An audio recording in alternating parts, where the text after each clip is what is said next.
Okay, so today we are going to be converting a vacuum actuated petcock on an old gas tank to a newer manual petcock.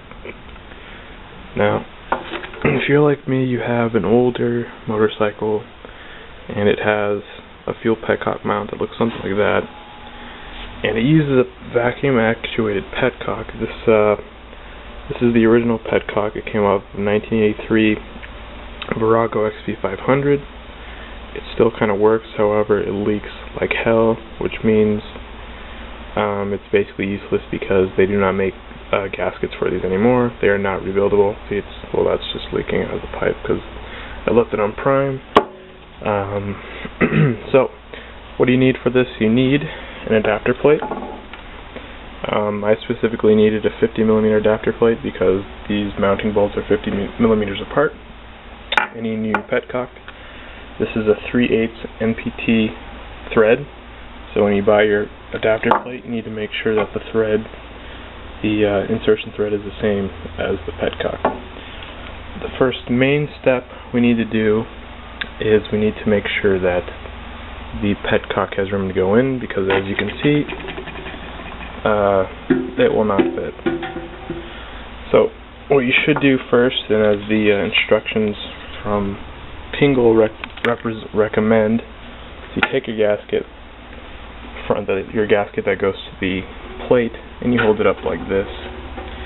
Put it over the threads as good as you can, and take a pencil and trace out the circle.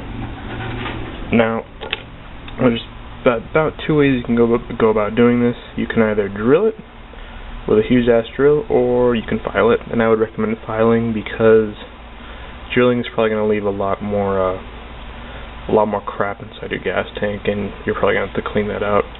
If you use a file, you can just remove material only on your downstroke, and it'd be a lot cleaner in my opinion. So I got my lines traced out. I don't think you can see that very well. And I'm going to go ahead and start the filing process, and I'll get back to you after that. Alright, so you've gone ahead and you filed your opening. You can now get your petcock in there, or at least the filter. That's the important part. So I'll just go ahead and show you this. So yeah, I got the first part in there. That means I can get the whole thing in there. Cool. Now, filing wasn't actually as clean as I thought it would be. It did take a lot of work, and there was a lot of dust here and there. So what I would recommend is, if you're lazy like me, I didn't even bother emptying it out before I started this. Go in your backyard, lay down a piece of cardboard, and drip out about a quarter of a gallon of gas. And that'll help clean out any dust that's in there. Make sure you do it on cardboard so it can evaporate, so you don't create a fire hazard. Okay, so you've got your hole filed, and you've got it cleaned out a little bit. Just poured some gas or something through it.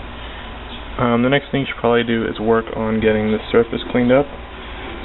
What I did is I just took a piece of sandpaper to it and gave it a little rough scrape, and it's pretty smooth, although I couldn't get some of this paint off.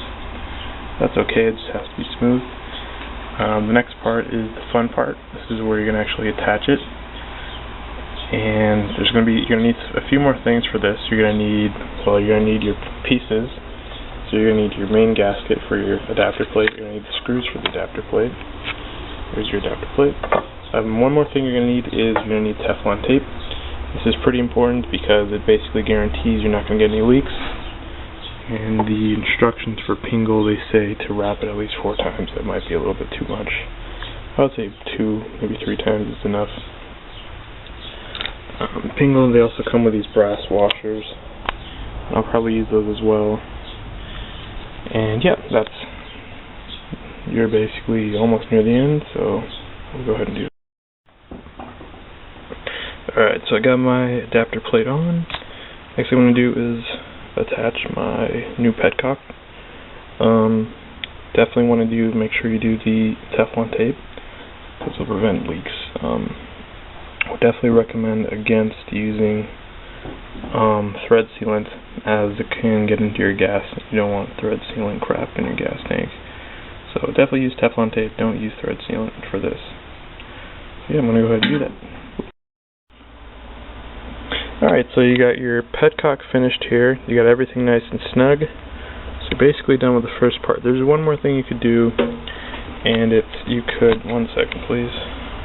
Just trying to get this to stop moving. Alright.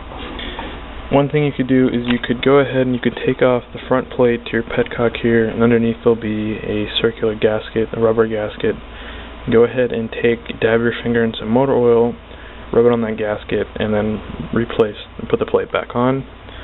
And that'll basically make sure that you're not tearing up your gasket every time you open your gauge here. But that's about it. That's the first part. Next part, I'm going to go over how to adjust all your tubing, your vacuum tubes, and your fuel return line on your motor setup with a new petcock. Okay.